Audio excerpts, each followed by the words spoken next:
as a fellow human who also needs to sleep, what has been some of your favorite ways, like to help yourself fall asleep or stay asleep or just get like a really nice night of sleep?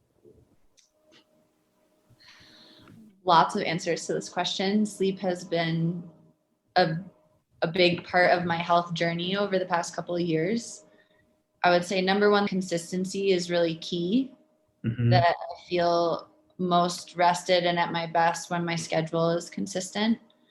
And that has helped me to wake up having more energy and feeling more motivated. Did this crazy thing after I read the book Breathe by James Nestor. You familiar? I started taping my mouth shut when I sleep because of that book, because I realized that I was a mouth breather and how often I was waking up because of that. And I feel like it really significantly impacted the quality of my sleep. And now I don't have to tape my mouth shut all the time. And it's had a sort of lasting impact. Another thing that I've done because of listening to the Huberman Lab podcast is to make sure that I get direct sunlight exposure to my eyes in the morning when I wake up. And also in the afternoon, there's something about the quality of the light when the sun is rising and when it's setting in the afternoon can actually offset the negative effects of any screen time that you're going to be having later, because it signals to your inner workings about your circadian rhythm. So I try to do that. So yeah, lots of things. Body scan meditations before I go to bed if I'm having a hard time dropping in. I love all of those. And I think especially the exposing yourself to light early morning and mid afternoon. Good sleep starts at the morning. And we kind of hit on that with caffeine. You hit on that with light. But for all of you skeptics out there, where it's really circadian rhythm is an interesting dance of cortisol and melatonin.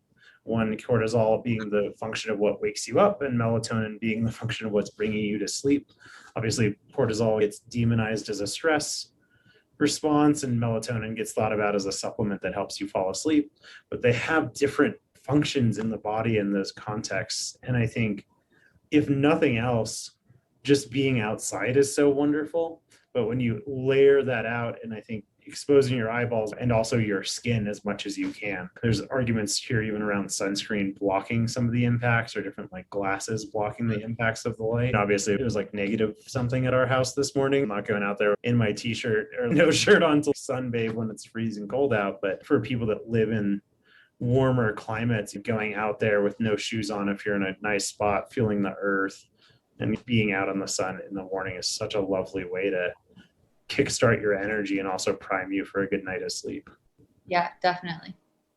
Was there any challenge you want to leave people with, like for their sleep? A challenge from my own experience and knowing what has impacted the quality of my sleep the most, I would challenge people to develop consistency, to see if that is something that they can really hone in. We work with a lot of people that work in healthcare, also lots of nurses and night shifters. And it's not always possible to wake up at 8 to get light exposure, to go to sleep at a certain time. There are kids, but can you make your sleep schedule the most consistent that it can be, and then notice what happens after that?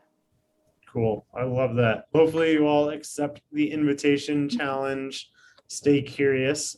And thank you for listening to this talk at Amazing Brains. As always, smash the like button, crush the subscribe button. If you made it this far, my God, thank you so much. And, tell your friends. So yeah, thanks, Chelsea, for being with us today. And we're going to wrap it there.